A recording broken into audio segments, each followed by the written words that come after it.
And according to that जो बच्चे आगे नीट का एग्जाम देने वाले हैं वो बहुत ही चिंता में हैं कि क्या नीट में भी फिजिक्स का पोर्शन डिफिकल्ट आने वाला है, क्या ओवरऑल नीट 2025 का पेपर डिफिकल्ट आने वाला है, किस तरीके के क्वेश्चंस आपको देखने को मिल सकते हैं। वो 180 मिनट्स 180 क्वेश्चंस का चैलेंज जो आपको मिला है इस साल, वो प्री कोविड टाइम वाला जो पेपर था उस तरीके का पैटर्न के ऊपर बेस्ड क्वेश्चंस आपको देखने को मिल सकते हैं क्या इस बार। एंड इवन बहुत सारे टीचर्स भी हर्ट हुए हैं इस चीज को लेकर, क्योंकि टीचर्स ने बहुत ज्यादा एफर्ट पुट किया, बट स्टूडेंट्स अगर मैं बात करूं तो जेईई में बेटा कम से कम 75% आपके क्लास 12th में होनी चाहिए, और अगर हम नीट में बात करें तो कम से कम 50% तो ओवरऑल बनने चाहिए। तो फिजिक्स उसमें एक हिंड्रेंस की तरह साबित हो सकता है। तो सीबीएसई को इस चीज पर बेटा जी अपना थोड़ा सा प्रोएक्टिवनेस दिखाना पड़ेगा, ग्रेस मार्क्स या मॉडरेशन पॉलिसी को लागू करना पड़ेगा। Hi students, welcome to NCERT NEET Adda 24/7। Myself Arshpreet Kaur, your physics educator, and I know that बेटा आपका फिजिक्स का 2025 का पेपर बहुत डिफिकल्ट आया था इस बार। एंड अकॉर्डिंग टू दैट जो बच्चे आगे नीट का एग्जाम देने वाले हैं वो बहुत ही चिंता में है कि क्या नीट में भी फिजिक्स का पोर्शन डिफिकल्ट आने वाला है, क्या ओवरऑल नीट 2025 का पेपर डिफिकल्ट आने वाला है। तो कुछ बेटा रियलिटी चेक्स यहाँ पर करेंगे हम इस वीडियो में। पेपर की डिफिकल्टी लेवल किन किन चीजों पर मैटर करेगी, पेपर कैसा आ सकता है, किस तरीके के क्वेश्चंस आपको देखने को मिल सकते हैं। वो 180 मिनट्स 180 क्वेश्चंस का चैलेंज जो आपको मिला है इस साल, वो प्री कोविड टाइम वाला जो पेपर था उस तरीके का पैटर्न के ऊपर बेस्ड क्वेश्चंस आपको देखने को मिल सकते हैं क्या इस बार। सबके ऊपर चर्चा करेंगे। आप इस चैनल पे न्यू हैं so don't forget to subscribe to the channel and press the bell icon. Let us start with the video. बेटा अगर हम बात करें सीबीएसई 2025 का पेपर बहुत ही चर्चा में रहा फिजिक्स का, बहुत सारे बच्चे इससे इफेक्ट हुए हैं, एंड इवन बहुत सारे टीचर्स भी हर्ट हुए हैं इस चीज को लेकर, क्योंकि टीचर्स ने बहुत ज्यादा एफर्ट पुट किया, बट स्टूडेंट्स अगर मैं बात करूं कुछ सेट ऑफ स्टूडेंट्स जिनका जो सेट था वो इजी था उनके लिए अच्छी बात है, बट कुछ बच्चे ऐसे जिनके लिए पेपर बहुत डिफिकल्ट था उनके लिए एक चैलेंज है कि अगर वो जेईई या नीट का एग्जाम आगे देने वाले हैं तो जेईई में बेटा कम से कम 75% आपके क्लास 12th में होनी चाहिए, और अगर हम नीट में बात करें तो कम से कम 50% तो ओवरऑल बनने चाहिए। तो फिजिक्स उसमें एक हिंड्रेंस की तरह साबित हो सकता है। तो सीबीएसई को इस चीज पर बेटा जी अपना थोड़ा सा प्रोएक्टिवनेस दिखाना पड़ेगा, ग्रेस मार्क्स या मॉडरेशन पॉलिसी को लागू करना पड़ेगा। अब हम मान के चलते हैं अगर ये चीजें हो जाती हैं, लेट्स सपोज हो जाता है, सॉर्ट हो जाता है, तो क्या आपका जो नीट 2025 का पेपर है क्या आप उसके लिए रेडी है? क्योंकि that is going to be a challenge बेटा। पेपर एप्लीकेशन बेस्ड आने वाला है नीट का, ये मान के चलो, क्योंकि सीबीएसई का पेपर भी कोई सीधा सीधा नहीं आया था।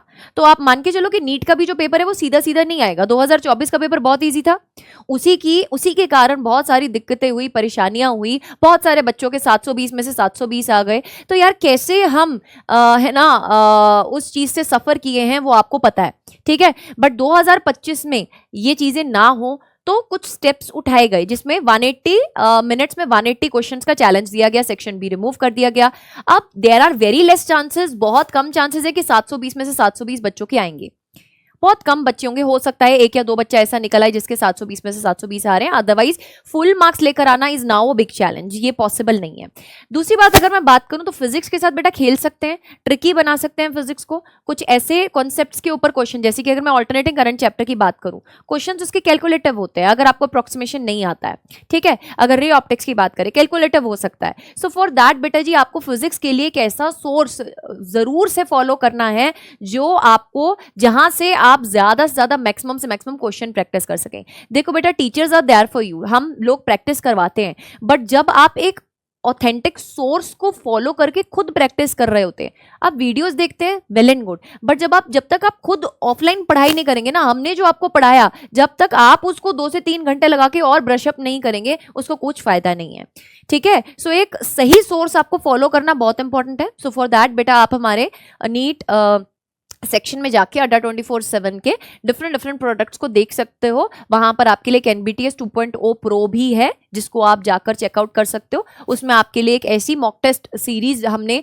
है ना, आपके घर पे बेटा 30 mock test plus 35 OMR sheets proper set video solution के साथ बेटा जी आपको मिल सकता है। अभी on the occasion of women's day बेटा 40% ऑफ भी चल रहा है, so you can go and enroll in that using the code Preet PREET। आप इसमें जाकर एनरोल कर सकते हो, आपको मैक्सिमम ऑफ मिल जाएगा।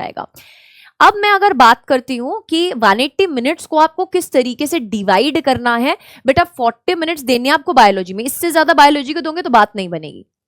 और बायोलॉजी में क्वेश्चन आएंगे ट्रिकी, लेंदी, वो चाहेंगे कि तुम बायो में ज्यादा टाइम वेस्ट करो, बट तुमको टाइम वेस्ट नहीं करना, बिकॉज तुम्हारे पास केमिस्ट्री और फिजिक्स के लिए टाइम बचेगा नहीं। केमिस्ट्री में तुम्हें 50 मिनट देने हैं बेटा, फिजिक्स के लिए तुम्हें 70 मिनट रखने हैं। अब ये जो तुमने सारा सॉल्व किया है इसको ओएमआर शीट में भी तो भरोगे ना, अगर ओएमआर में नहीं भरोगे फिर फायदा क्या। तो ओएमआर के लिए बेटा एटलीस्ट 10 मिनट रखने हैं, क्योंकि अगर तुमने अपने दिमाग में सोच रखा है कि 5 मिनट में मैं ओएमआर शीट फिल कर दूंगा, तो पॉसिबल नहीं है, गलती होगी।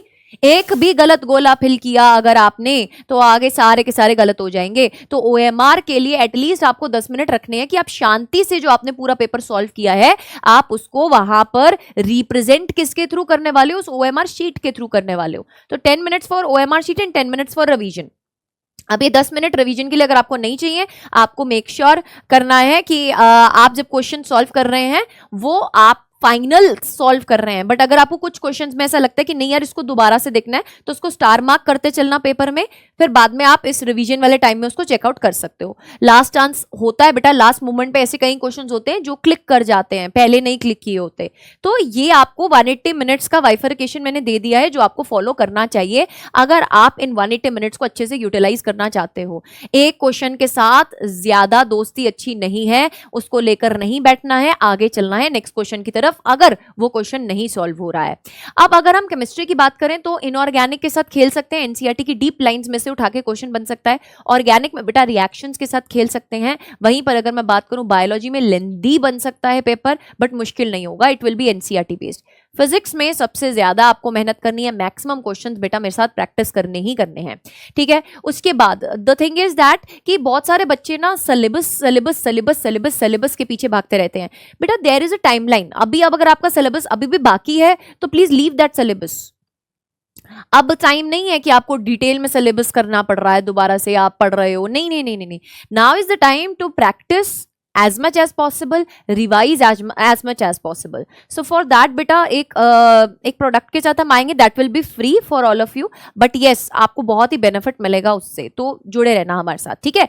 सिलेबस बेटा जी आप जब चेक कर रहे होंगे तो आपको एक लिस्ट बनाना है मोस्ट इंपॉर्टेंट टॉपिक्स का, एक चेकलिस्ट बनाना है बेटा, और उस चेकलिस्ट में आप जब वो टॉपिक्स को रिवाइज कर रहे हो आपको टिक मार्क करते चलना है। Then topics in which your marks are getting deducted in mocks, ये भी एक लिस्ट बनानी है बेटा। Please let me know in the comment section अगर आप मेरे से चाहते हो वो टॉपिक्स का list of the subject physics जो आपको मैंडेटरी कवर करने ही है।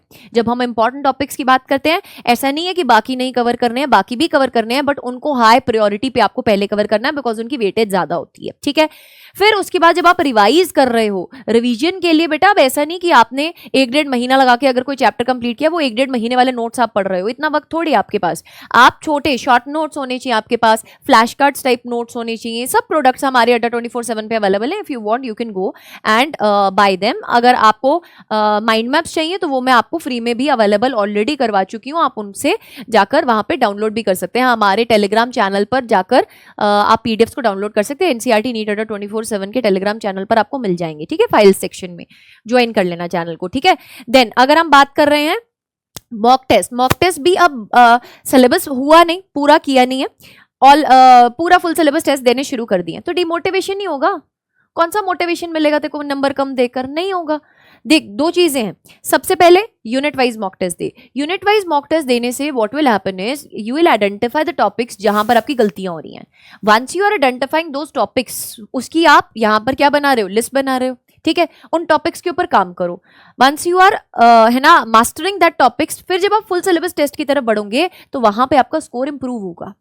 अगर सीधा फुल सिलेबस दे रहे हो टेस्ट, बेटा स्कोर इंप्रूव नहीं होता उससे, आपको यूनिट वाइज टेस्ट देना इज वेरी मच इंपॉर्टेंट।